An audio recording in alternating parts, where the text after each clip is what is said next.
हर बात लफ्जों में कही जाती तो क्या बात होती। हर बात लफ्जों में कही जाती तो क्या बात होती।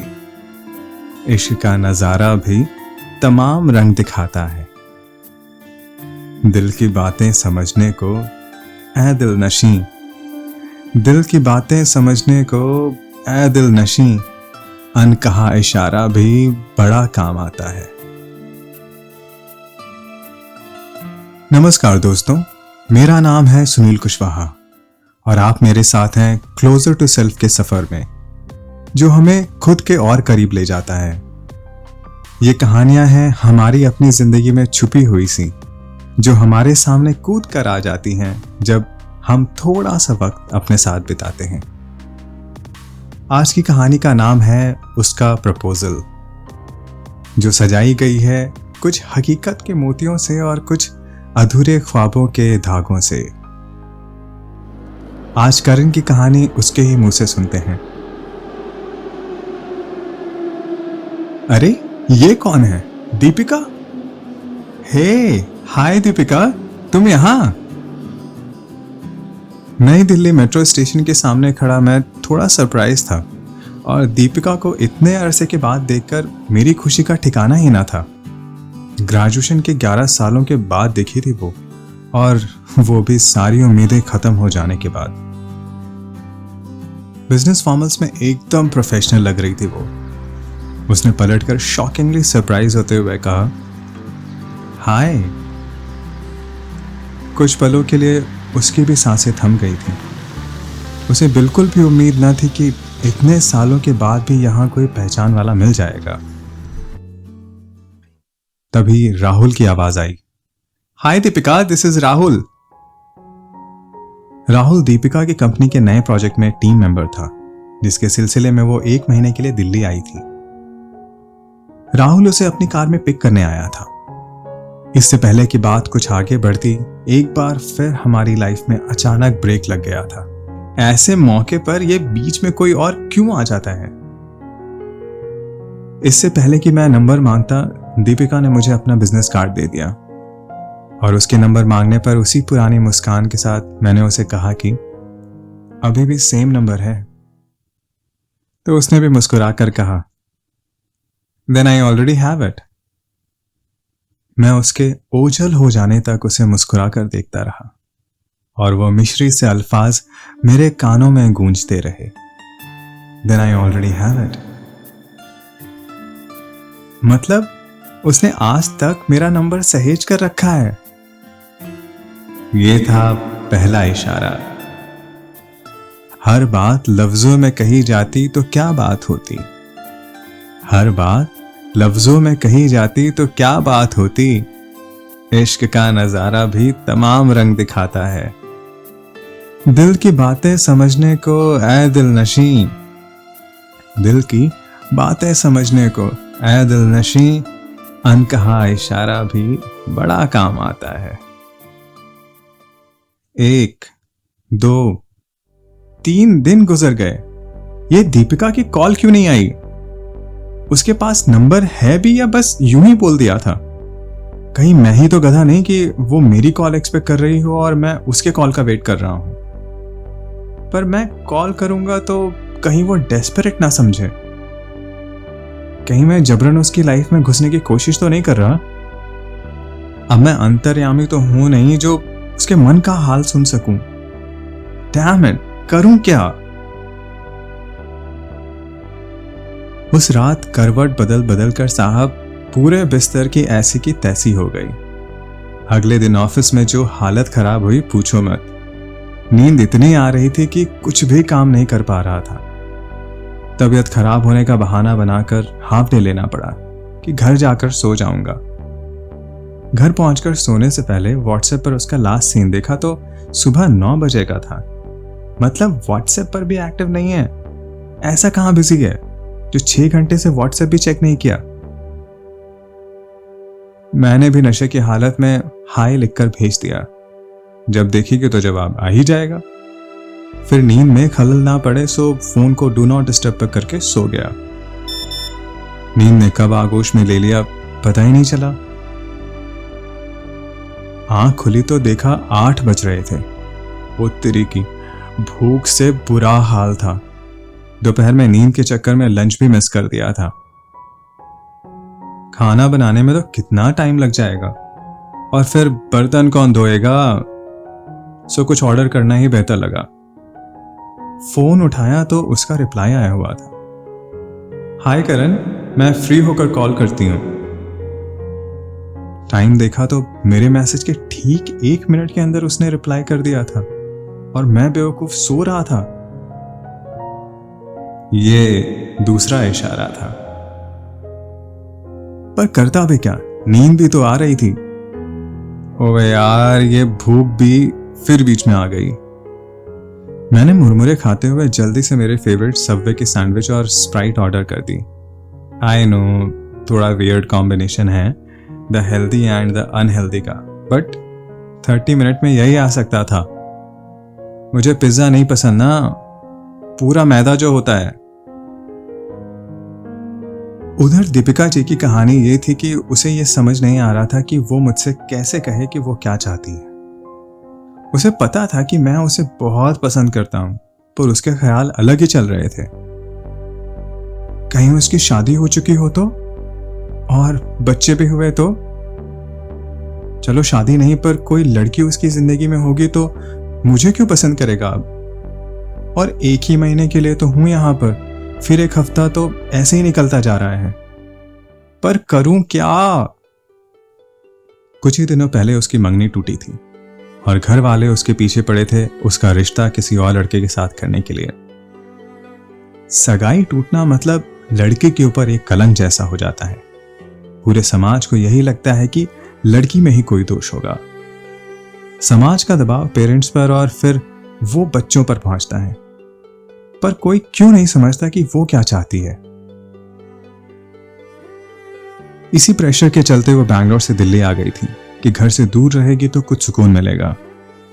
इंपॉर्टेंट प्रोजेक्ट में बिजी होने का बहाना बनाकर घर पर कोई एक्स्ट्रा बात नहीं करती थी।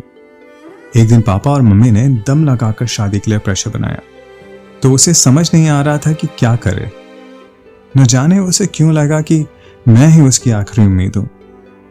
कॉलेज के वक्त की धूल जमी किताब के पन्ने अचानक ही बरसाती हवाओं में फड़फड़ाने लगे थे।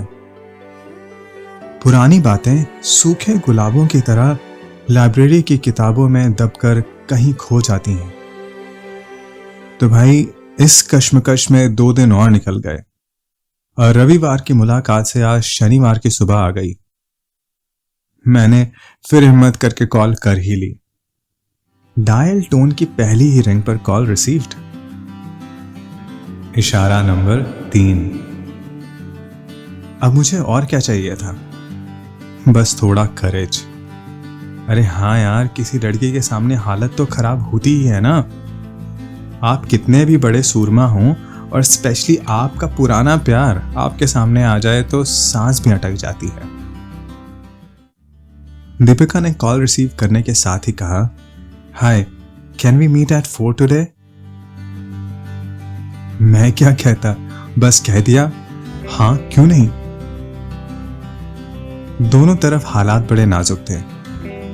लफ्ज हलक में अटक रहे थे और दिल था कि धड़क धड़क कर सीने से बाहर निकल जाना चाहता था, जैसे उछलकर सीधे दूसरे के अंदर ही फिट हो जाएगा। ऐ महदूद दिल मेरे, जरा काबू में रह। महदूद माने सीमित या लिमिटेड। ऐ महदूद दिल मेरे, जरा काबू में रह। तू अभी भी जिस्म का हिस्सा है। तू नदियां नहीं है जो बहकर, तू नदियां नहीं है जो बहकर खुद ब खुद दरिया में मिल जाएगा। मैं करीब 15 मिनट पहले ही मद्रास कॉफी हाउस पहुंच गया था। लगभग वैसा ही था जैसे 11 साल पहले हुआ करता था। हम अक्सर दोस्तों के साथ वहां इकट्ठा बैठ मस्ती किया करते थे। कुछ ही देर में वो आती दिखी। लो जी, ये दिल महाराज फिर से धाड़ धाड़ करने लगे। शांत हो जा भाई। बिजनेस फॉर्मल्स के बाद उसे अब सलवार कुर्ते में देखकर मानो अलग ही लेवल की खुशी थी। अलग लेवल क्यों, पूछो पूछो। एक तो सलवार कुर्ता, और वो भी सी ग्रीन कलर का, मेरा फेवरेट। इशारा नंबर 4। इस एक पल में मुझे चारों इशारे ऑटोमेटिकली कनेक्ट होते हुए दिखने लगे कि वो सब महज एक इत्तेफाक नहीं था।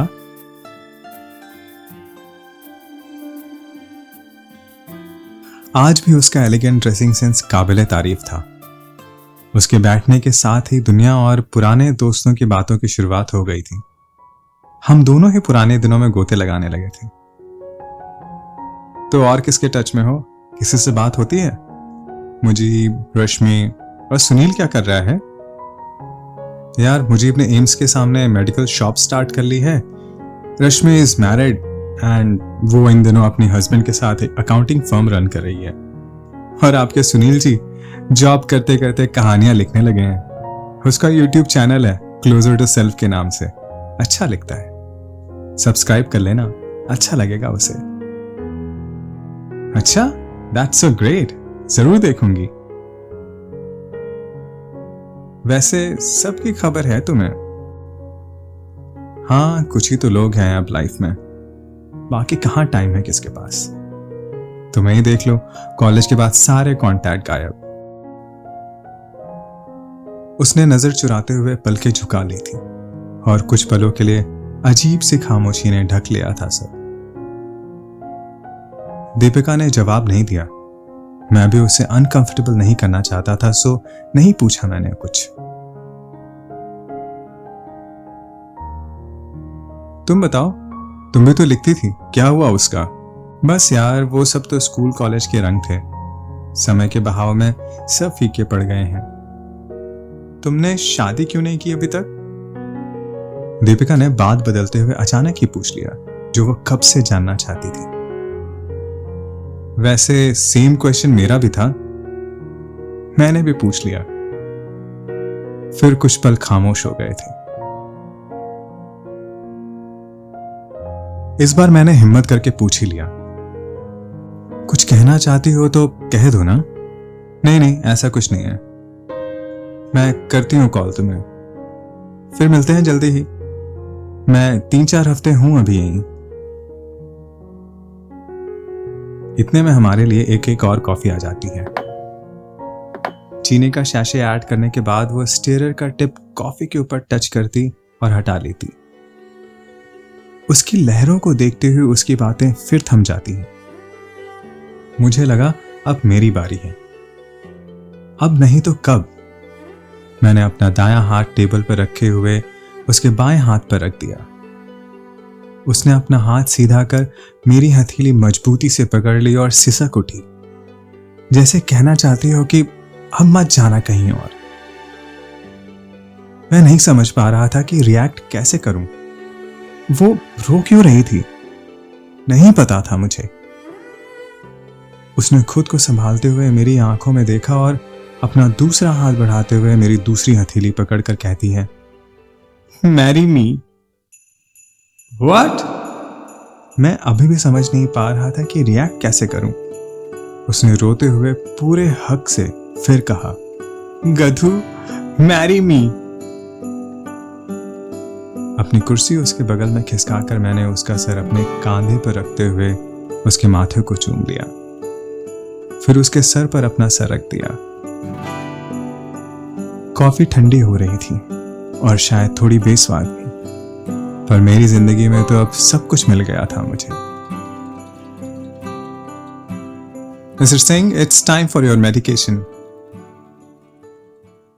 तभी रोबोट नर्स की आवाज से मेरा ख्याल टूटता है। वो एक टैप अपनी कलाई पर लगी स्क्रीन पर करती है और मेरे अंदर के नैनो और पीको सिस्टम्स जरूरी दवाएं रिलीज कर देते हैं। आज उस दिन को पूरे 50 साल हो गए हैं। गोल्डन जुबली 12 सितंबर 2020 से आज 12 सितंबर 2070। हमने कभी शादी की सालगिरह नहीं मनाई, क्योंकि वो दिन हमारे लिए खास था, जिस दिन हमने एक दूसरे को अपना मान साथ चलने का फैसला किया था। तब से हर साल इस दिन को हम एनिवर्सरी के रूप में सेलिब्रेट करते हैं। एक बेहतरीन जिंदगी के 81 साल कैसे निकल गए पता ही नहीं चला। आज अपने घर के बेड पर दीपिका वैसे ही मेरे कंधे पर सर रखे लेटी हुई है और आज भी हमारे पहले आलिंगन के जैसे मैं उसके माथे को चूमता हुआ उसके बाजुओं को सहला रहा हूं। और हमारा ख्याल रखती है हमारी परी सी बेटी, जिसके खुद के भी 2 बड़े बच्चे हैं। वो और उसके हस्बैंड रोबोमेडिक्स एक्सपर्ट हैं, जो कि मेडिकल इंडस्ट्री में रोबोट्स को पेशेंट्स के हिसाब से ट्रेन करते हैं और हम जैसे न जाने कितने मरीजों का ख्याल रखते हैं। तो आज का पड़ाव यहीं तक। कैसी लगी ये कहानी आपको? अपने कमेंट्स जरूर दें और अच्छी लगी हो तो लाइक, शेयर और सब्सक्राइब करें। और हाँ, बेल आइकॉन पे भी टैप कर दें ताकि जब भी नई कहानी आए तो आपका फोन आपको तुरंत बताए। अपना ख्याल रखिएगा। धन्यवाद।